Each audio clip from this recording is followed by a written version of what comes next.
Item under that preface is the Community Police Commission. So the Community Police Commission is established to leverage the experience and expertise of the people of Cleveland. So we need to make sure that we are leveraged and that our expertise is a part of the work, and to ensure that CDP recognizes and operates in a manner consistent with cooperative community understanding and engagement. So the city will establish within 90 days of the effective date, that means when the consent decree becomes legal. We're not there yet, right? Because the first hearing is June 12th, and we have to see what's going to happen after that. But within 90 days of the effective date, a community police commission consisting of 13 members who represent the many and diverse communities in Cleveland will be formed. And I want to come back to that.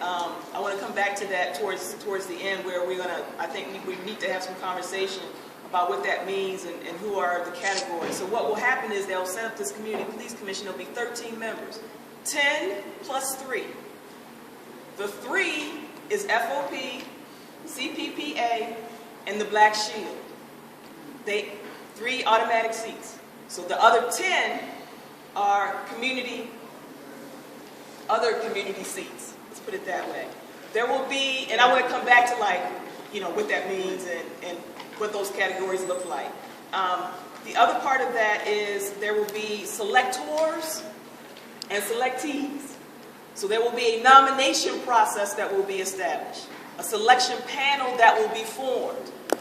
The selection panel will be formed at this stage based on the consent decree by the mayor in consultation with the DOJ and select city council persons.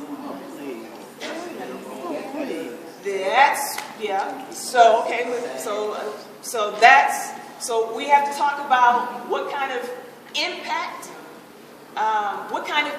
we can have on that process as early as that part of the process, right? In terms of what is the criteria that's going to be established to create the nominating panel, and how we can influence the mayor, the DOJ, and city council members. So this is where, when we say community engagement has to stay strident, our voices have to stay strong, because we push real hard for this community police commission, but the details, it's in the nuts and bolts, it's in the details, it's in the implementation, it's in terms of the process and the formation of it. So we've got to really stay engaged and on top of it. So, okay, that's one. So you got 10 plus 3. You got the selection panel that's going to be formed by those 3 entities that I've mentioned.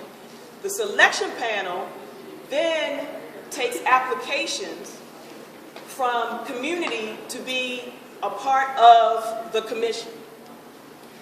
The selection panel, once it's formed according to the consent decree, the mayor, the DOJ, and the city council step back.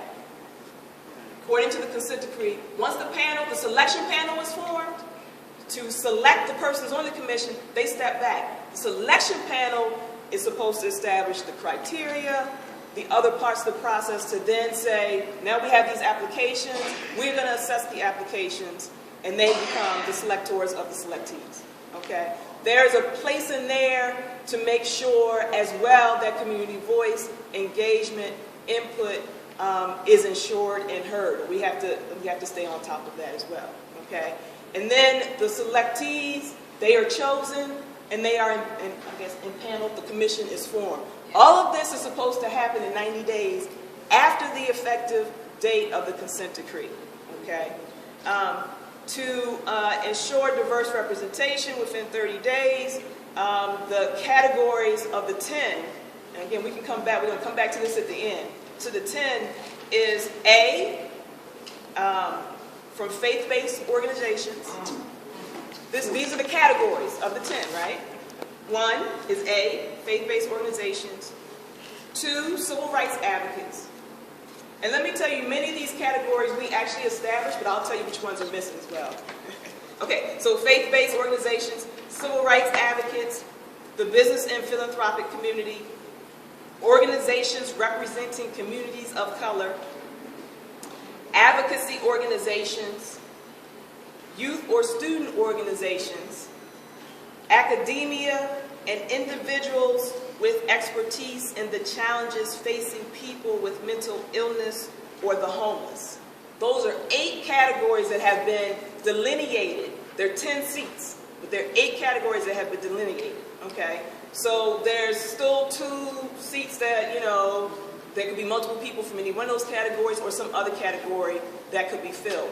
What is explicitly missing from this? Oh, right. The selection panel are these people, just to make clear. That's who's going to be on the selection panel. Okay.